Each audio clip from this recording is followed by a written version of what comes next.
Bismillahirrahmanirrahim. Elhamdülillah ve salatu ve selamu ala Resulillah amma ba'd. Esselamu aleyküm ve rahmetullahi ve berekatuhu.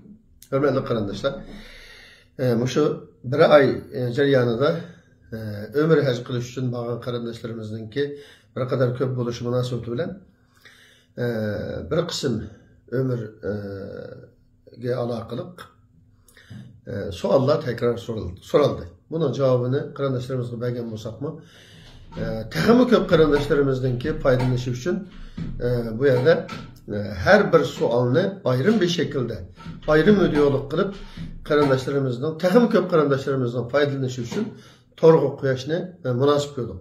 Xo'sh, bu munosabat bilan biz tuvanda shu savollardan birini bayon qilib o'tamiz. Qarindoshlarimiz dediki, ihromdan chiqqan vaqtda boshni chuyitish kerak ekan, yoki bir qismini chashni pastlash kerak ekan. Ammo men chachimning oq tarafini pastlabdiman dedi. Ya'ni birileri dediki, chachimizning ikki yon tarafini pastlabdik. Ammo qarindoshlarning ba'zilari bunday qilsa bo'lmaydi degan bo'ldi. Bizning ömrimiz qanday bo'lgandi? Bizning bu qilganimiz xato bo'lib qilgan ömrimiz baka bo'lganmidi degan savollarni so'radi. Buning uchun oldin biz bu haqdagi chashni chuyitish yoki qirqish haqidagi asli talabni ve bu ibadetin bu işninki asli sübutini bir bayon qilib o'tamiz. Bunun için Allah Subhanahu ve Taala'nınki Estağfirullah Allah Subhanahu ve Taala'nın tüvendeki ayetiga müracaat qilamiz ve bunun bir qarab chiqamiz. O bo'lsa-mu la tadkhulunnal masjidal haram inşaallah aminina muhalliqina ru'usakum ve muqassirin degan ayeti. Sizlar Mescid-i Haram'a inşallah emin halette başlarını çütken ve kırıkkan haletlerde kirisizler degan ayet. Bu ayet-i kerime hajga bağıçılarga qarta bayon qilingan. Bunu biraz kissek gap uzrab ketib qoladi. Peygamberimiz sallallohu alayhi vasallam hajga berib tush ko'rganligini sahobalarga bayon qilgan. Shu bayon qilish jarayonida men hajga berib tushibdiman. Başlarımızı çütken, bir kısmımız başlarımızı kırıkkan, pasligen halatlerde, yani hacda mükemmel tamamlayan bir halette Mescid-i Haram'a kiyip tushibdime degan bir sözde bayon qilgan. Bu ayet-i kerime del aşonunga münasebetlik nazil qilingan bir ayet. Demek Resulullah sallallahu aleyhi ve sellem tushni bayon qilish jarayonidami başlarımızı çütken ve pasligen halatlerde kirib tushibdime degan yerde bu söz işletken. Beşlerini çürtkenliki, kırıkkanlık degandik. O ayet-i kerime şunu gösterdi. Muhallikine ru'usakum ve muqassirin. Başlarını çürtken halette ve kırıkkan haletlerde kirisilerden. Bunu bayan kılmadı. Bu meseleninki esli bu şu yerden elinidir. Bu şu ayetin elinidir ve Peygamberimiz sallallahu aleyhi ve sellem'in tüyendeki hadisinden elinidir. Peygamber aleyhissalatü vesselam sahabelerine bir birlikte dedi ki sahabelerinin aldıda Allahümme erhamil muhalliqin. Ey Allah, ihramdan çıkıdığın vaxtıda başını çütküçülerge rahim kılgın dep dua kıldı. Sahabeler 40 kılıçılağı çöy ya Resulallah dep soğudu. Soğandan ki Resulullah sallallahu aleyhi ve sellem ikinci kıtım yana sahabelerinin o gepini anlap durup Allahümme erhamil muhalliqin. Ey Allah, beşini çütküçülerge, beşini çüytüş arkalık ihramdan çıkmışlık rahim kılgın dep ikinci kıtım yana bunu dedi.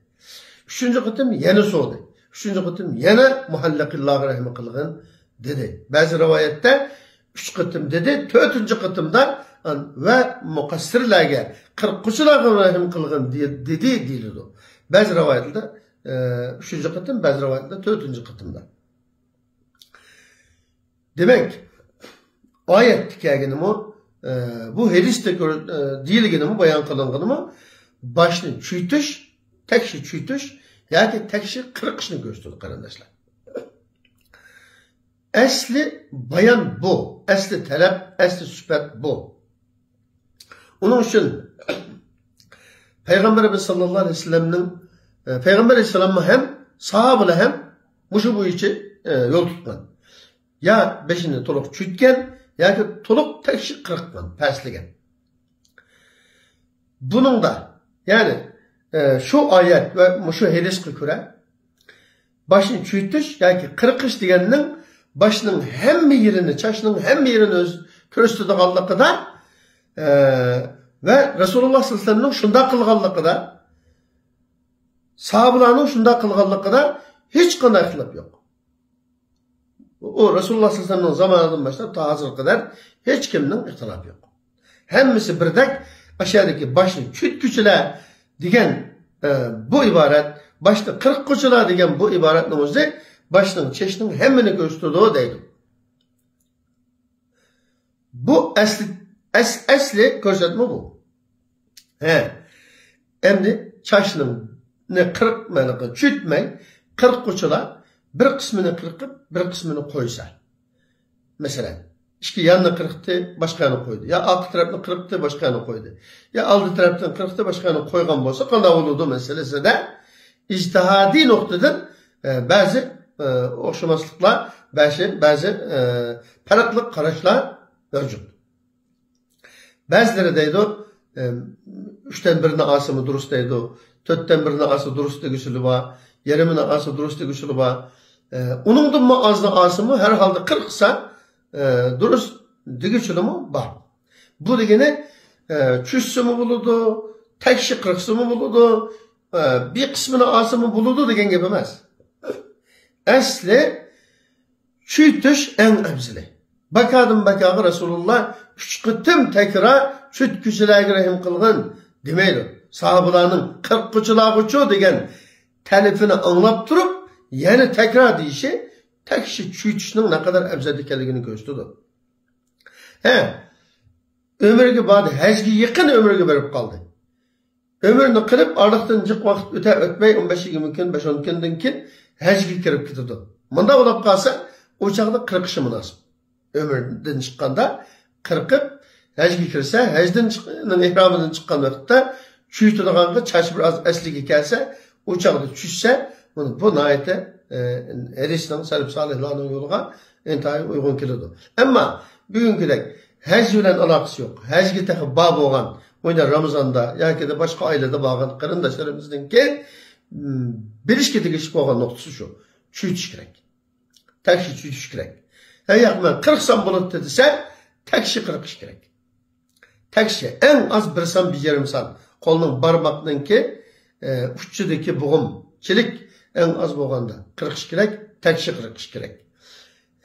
Endi mujtahid ulamolarninki bazı farklı qarashlar nereden chiqqan desa, birlari shunda yerimini olgan bo'lsa, 3'ten birini olgan bo'lsa, 4'ten birini olgan bo'lsa, ana topmamda meselesidan chiqadi.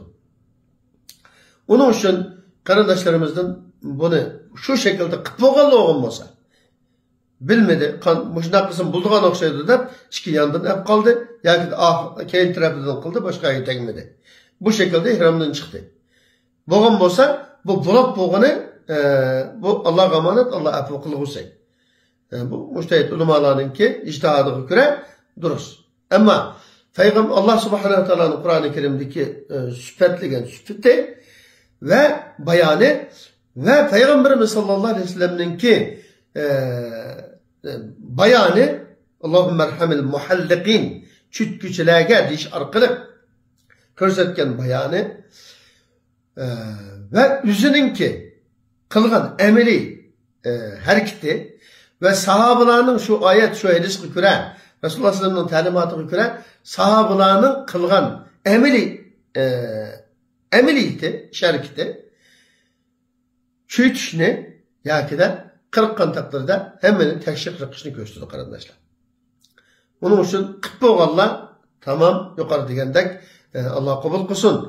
Ama bundan keyin qiladiganlar cho'qim ya çüytüş kerak yoki de 40 takdirde tekşif rıkış kerak. Allah Subhanahu wa Ta'ala her bir ömür kılgıçının, hac kılgıçı qarindoshlarımızın bütün emellerini aldı bilen to'g'ri qilishga, hadisga uygun, sünnetga uygun qilishga muvaffaq qilishni tilaymiz ve qilgan emellerini qabul qilishni, duolarini icabet qilishni tilaymiz. Vesselamu alaykum ve rahmetullah.